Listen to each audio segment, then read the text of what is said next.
कहते हैं कि घी जब सीधी उंगली से नहीं निकलता तो उसे उंगली टेढ़ी करके निकालना चाहिए। Welcome to Life Dose India. Subscribe now for your daily dose of amazing content. पूरे घर में मालती देवी का हुक्म चलता था। अपनी बड़ी बहू को वो टीवी के रिमोट की तरह कंट्रोल करती थी। चलो देर हो रही है, 12 बजे से पहले लड़की वालों के यहाँ पहुँचना है। हाँ हाँ चलती हूँ। मैं तो भगवान से बस ये दुआ कर रही हूँ कि जिस तरह मेरी बड़ी बहू मेरी मुट्ठी में है, उसी तरह मेरी छोटी बहू भी मेरे इशारे पे नाचे। अरे भगवान, भला इस घर में किसकी हिम्मत है जो तुम्हारे खिलाफ जाने की हिमाकत करे। इस तरह मालती देवी अपने छोटे बेटे की भी शादी कर देती हैं। मालती की छोटी बहू फैशन डिजाइनर का कोर्स करके आई थी। उसका सपना था कि शादी के बाद वो अपना खुद का बुटीक खोले। एक दिन, क्या बात है छोटी, तू तो एक से बढ़कर एक डिजाइन बना लेती है। इसमें कौन सी बड़ी बात है दीदी, आप चाहे तो मैं आपको भी सिखा सकती हूँ। हाँ, फिर हम दोनों मिलकर एक बुटीक खोल लेंगे। लेकिन दीदी, उसके लिए तो बहुत पैसे लगेंगे। हाँ तो क्या हुआ, पैसे माँ जी से ले लेंगे। हाँ हाँ, मेरे पास तो पैसों का पेड़ है ना, तोड़ के तुम दोनों को दे दूंगी। मेरी एक बात अच्छी तरह समझ लो, मैं तुम दोनों को एक ढेला भी नहीं देने वाली, बड़ी आई बुटीक खोलने वाली। ये आप क्या कह रही हैं माँ जी, आप हमारी मदद नहीं करेंगी तो कौन करेगा? अरे अगर बुटीक खोलने का इतना ही शौक है तो अपने माँ बाप से पैसे क्यों नहीं मांग लेती? मेरे पैसों पर क्यों आंख गड़ाए बैठी हो तुम दोनों? तरह अपने इरादे स्पष्ट करके मालती देवी वहां से चली जाती है। अरे ये क्या दीदी, माँ जी तो साफ मुकर गई, अब हम क्या करेंगे? तू चिंता मत कर, बुटीक तो खुल के ही रहेगा। कहते हैं कि घी जब सीधी उंगली से नहीं निकलता तो उसे उंगली टेढ़ी करके निकालना चाहिए। माँ जी अपने आप को समझती क्या है? पूरी सोसाइटी जानती है कि माँ जी ने अपनी सास को घर से निकालकर उनकी दौलत पर कब्जा कर लिया है। हाँ दीदी, अब तो जैसे को तैसा करना पड़ेगा। फिर दोनों बहुएं मिलकर एक साजिश रचती हैं।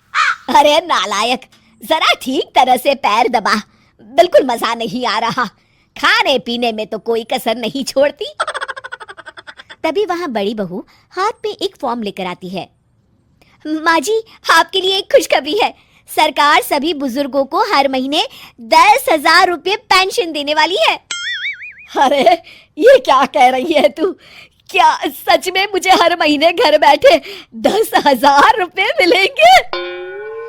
हाँ माँ जी, दीदी सच कह रही है, कल टीवी न्यूज में इस बारे में बता रहे थे। बस आप ये फॉर्म पढ़ के इसे भर दीजिए और अपने दस्तखत कर दीजिए, मैं इन्हें ले जाकर जमा करवा देती हूँ।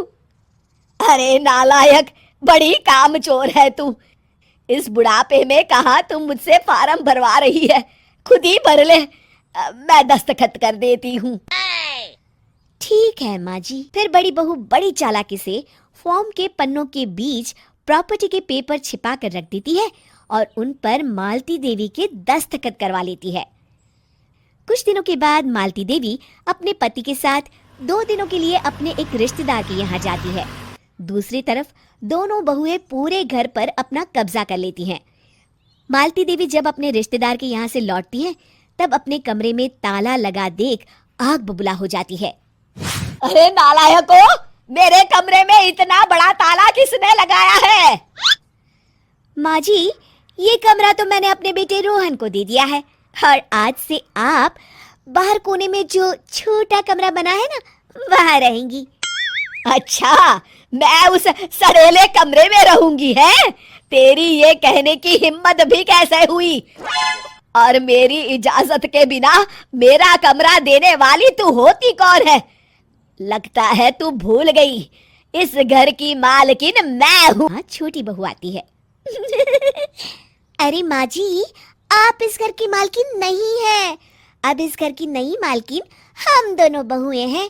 ये देखिए, इन प्रॉपर्टी के पेपर पर आप ही के दस्तखत है। अरे भाग्यवान, ये तुमने क्या कर दिया? दस्तखत करने से पहले एक बार ठीक से पढ़ तो लेती। अरे लेकिन मेरी बहुएं मेरे साथ ऐसा कैसे कर सकती है? अरे तो इसमें कौन सी अचरज की बात है? तुमने भी तो अपनी सास को घर से बाहर निकाल दिया था। टूटा फूटा ही सही, शुक्र करो कि इन दोनों ने कम से कम हमें रहने के लिए कमरा तो दिया। तुमने तो अपनी सास को वो भी नहीं दिया था। आज समझ में आया, जैसी करनी वैसी भरनी। चलो अपना सामान उठाओ और चलते हैं। Thanks for watching. Don't forget to like and share this video.